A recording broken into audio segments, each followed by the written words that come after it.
कृष्णा, आइए सुनते हैं गणगौर व्रत की कथा।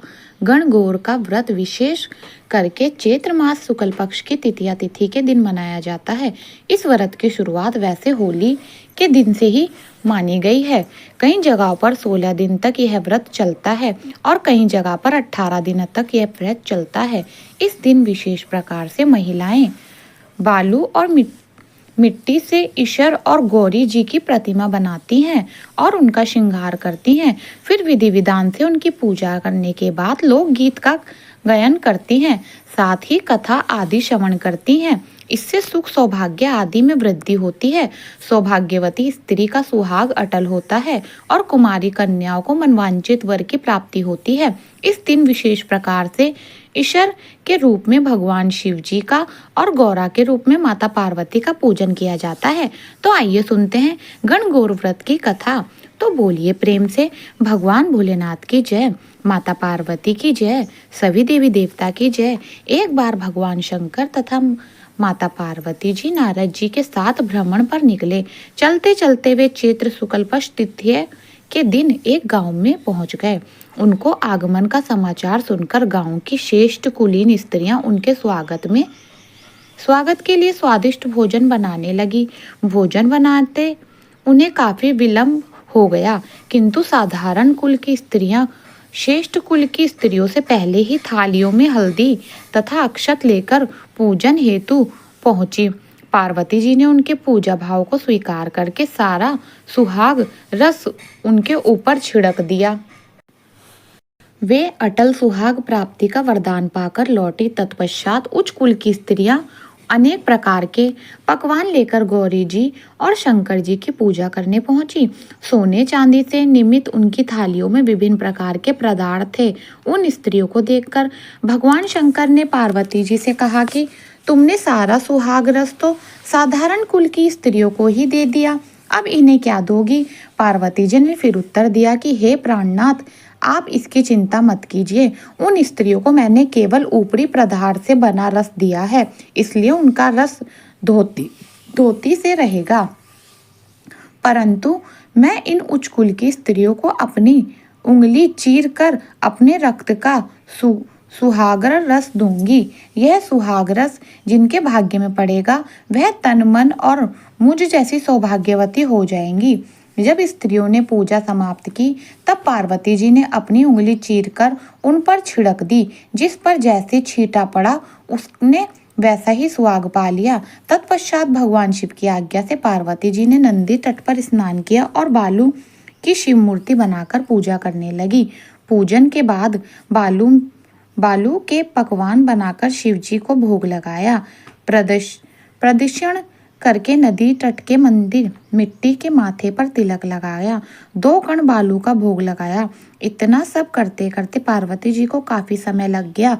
कुछ देर बाद जब वे लौट कर आई तो महादेव जी ने उनसे देर आने का कारण पूछा। उत्तर में पार्वती जी ने झूठ ही कह दिया कि वह मेरे भाई भवज आदि मायके वाले मिल गए थे, उन्हीं से बातें करने में देर हो गई। परंतु महादेव तो महादेव ही थे, वे कुछ ही लीला रचना चाहते थे। अतः उन्होंने पूछा कि हे पार्वती, तुमने नदी के तट पर पूजन करके किस चीज का भोग लगाया था और स्वयं कौन सा प्रसाद खाया था? इस पर पार्वती जी ने पुनः झूठ बोल दिया।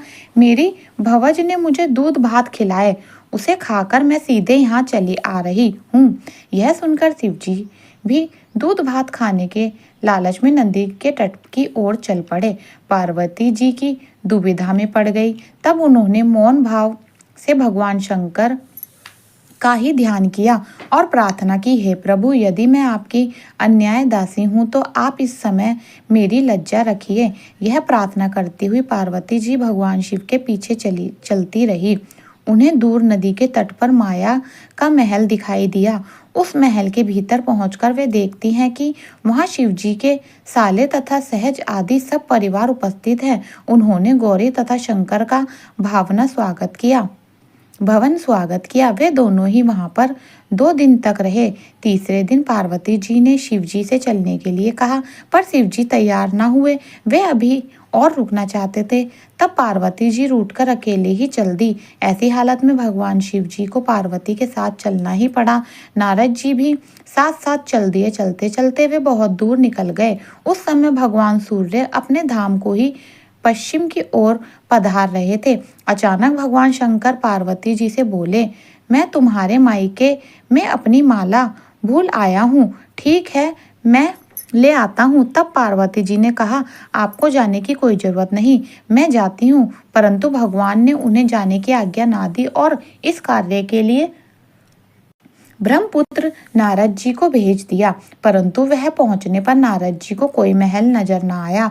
वह तो दूर दूर तक जंगल ही जंगल था जिसमें हिंसक पशु विचर रहे थे। नारद जी वहां भटकने लगे और सोचने लगे कि कहीं वे किसी गलत स्थान पर तो नहीं आ गए। मगर सहज ही बिजली चमकी और नारद जी को शिव जी की माला एक पेड़ पर टंगी हुई दिखाई पड़ी।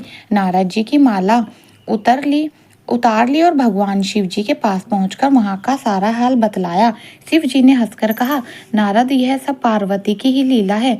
इस पर पार्वती माता बोली, मैं किस योग्य हूँ? तब नारद जी ने सिर झुकाकर कहा, माता, आप प्रतिव्रता में सर्वश्रेष्ठ हैं।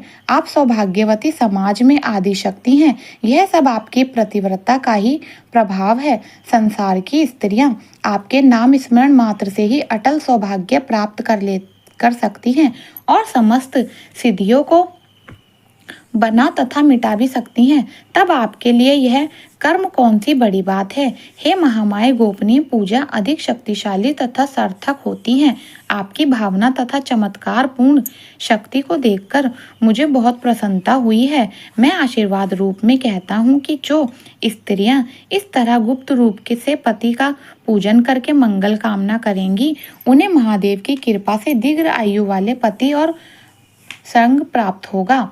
तो बोलिए प्रेम से, भगवान भोलेनाथ की जय, माता पार्वती की जय।